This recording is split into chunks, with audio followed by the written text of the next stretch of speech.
Welcome back to Chicago Cars Direct. Today we're going to spend some time with a car we've never seen before. This is a 2002 Dodge Viper GTS Supercharged.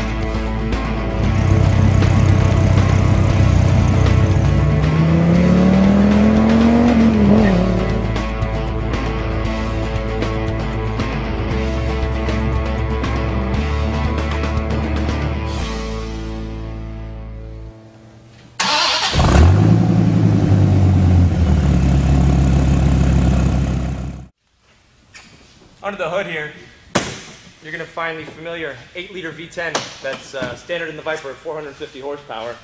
You know, decent sized engine at 8 liters, I'd say. It is 10-cylinder, it's all aluminum block. It takes up most of the front of the car, but this particular example is a supercharged example. They do have a Paxton Supercharged that was put onto the front along with a intercooler and intake system, but it adds a lot of torque to an engine that already has a lot of torque. The mid-range response is unreal. You can't hear the supercharger, which a guy like me, I actually prefer in a car like this because they did some other custom stuff as far as the exhaust, but as all Vipers come, it's a 6-speed manual transmission routed to the rear wheels. But this is the GTS. They do call this the final edition because in 2002 was the last year of this body style, which is, while it's considered the first generation body style, it's considered the second generation by engineering. It's just a really stunning car. I still think this is one of the most amazing cars. When you see one on the road, it looks like nothing else. At any dollar point. Just one of the coolest. But let's walk around it because it's been very well cared for, babied in a way, and then I get to take it for a spin.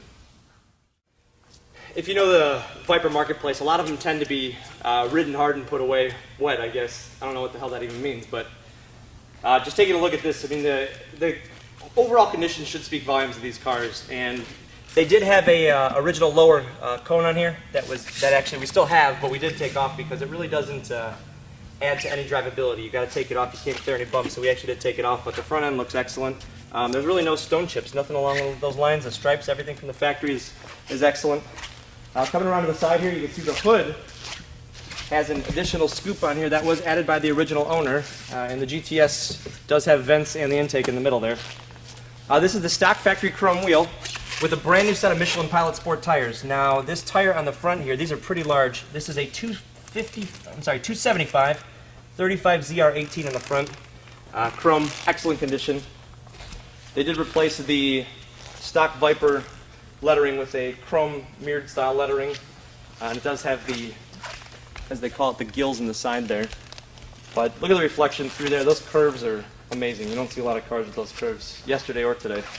You do have the custom side pipes. They did install side pipes for a little bit more performance exhaust. As you'll see on the rear, the cutouts are still there, but the passenger side is excellent.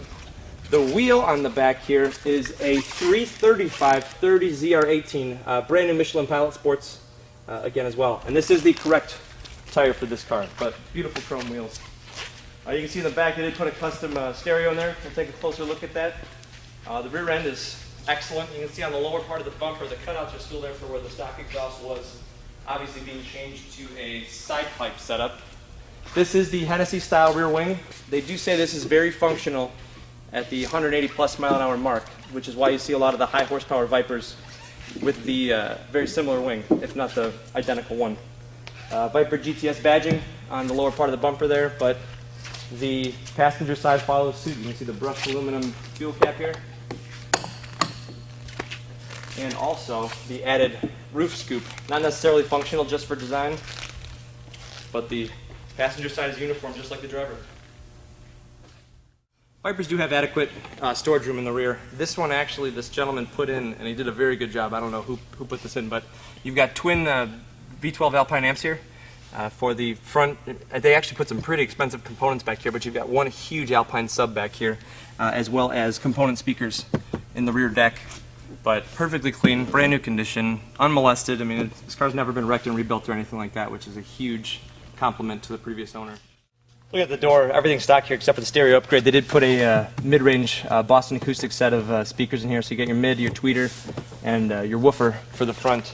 But the interior really is beautiful. These Viper seats tend to wear, and it doesn't really have any. These bolsters you'll usually see some wear if they've been daily drivers, but this is an 02 with 7,000 miles. These aren't really a car that you would drive daily, although you could because they really are pretty reliable. But I'll jump in here. Definitely a more snug cockpit than most. But the steering wheel, you got tilt wheel here. Everything falls right at your hands. It's really a driver's car. It wraps around you. You do feel as if you sit up front, but the hood has 3 distinct humps that go right over. And to really drive this car hard and to place it on a racetrack, it's pretty fun. You're sitting just in front of the rear wheels, and with that kind of torque, you can really drive it as if you're sitting in the back seat. They've always been one of my favorites because it's almost the most absurd car for the road, but that's really what its intention was when they built this thing. Pretty simple layout. I mean, you've got all your functional necessities in here. Really interesting gauge layout. You've got white face gauges with like an orange backlight when they're lit up, but during the daytime it's black on white. You can see these gauges here individually. They tell you all of your very important metrics, but they changed this whole interior for the 97 model GTS and they carried it through till the end. And there is a little badge here. It does say Viper GTS Final Edition. It does say 350 out of that. I'm not sure how many they made in that run. But this is your head unit for the unbelievable stereo system. Probably one of the most intricately placed stereo systems in a small sports car. But you do have power windows, you do have remote power locks, as well as a 6-speed manual here with shifter that's really not that bad. And these really are comfortable seats. I've spent a lot of time in Vipers before, and I've taken them on long trips before. They get decent fuel economy on the street, depending how hard you're hitting that go button. But nice and easy to drive. They're really very, very civil cars, but when you want to move, holy cow, look out. These things will always move. And that supercharger, that's got to add a lot of stuff to it.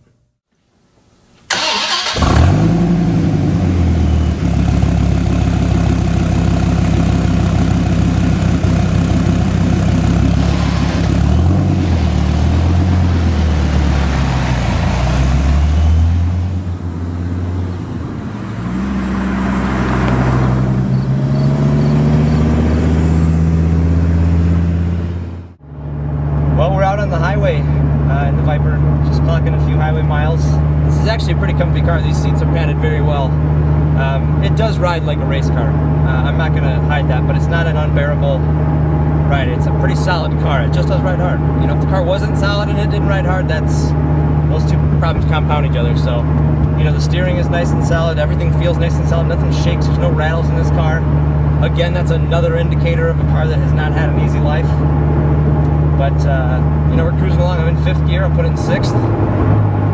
And at 60 miles an hour, we're turning, let's say, 1,300 RPMs. At that number, you're probably going to be getting in the mid to high 20s on the highway. And I know you get better fuel economy the higher the speed. So I've heard 80 is the sweet spot in this thing for like a 31, 32 miles per gallon. But adding the supercharger on probably affects it a little bit, but it definitely gives it a lot more thrust. This is a daily livable car. Stock feeling clutch, if it's not the stock clutch, and if it is, I mean, it means this person really obviously didn't beat on it, because with the added horsepower, you'd think you'd feel that. Very well loved. Great alignment. Brakes they feel great. Tires are brand new. It's awesome. Absolutely awesome.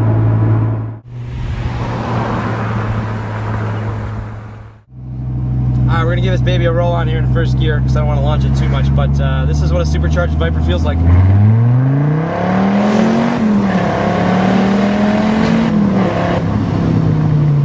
Wow! That's crazy!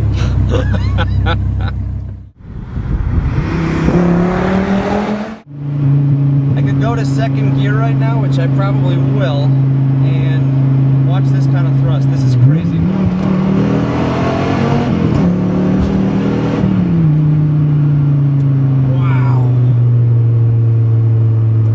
Hooks up and goes.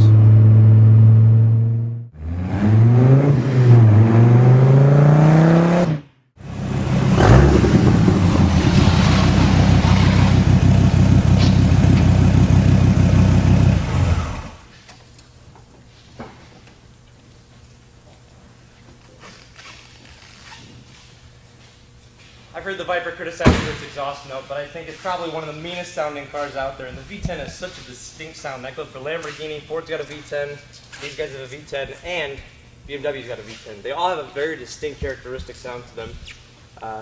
Just unlike any other, not like a V8, not like a V12. But I mean, with the extra power in this car, I wasn't really thinking the supercharger setup at first was going to be the best setup, but what a great, smooth way to put extra power down in a car that was super powerful to begin with. In my hand here I have a copy of the Carfax and AutoCheck vehicle history reports. Now Carfax is reporting it as a one-owner car.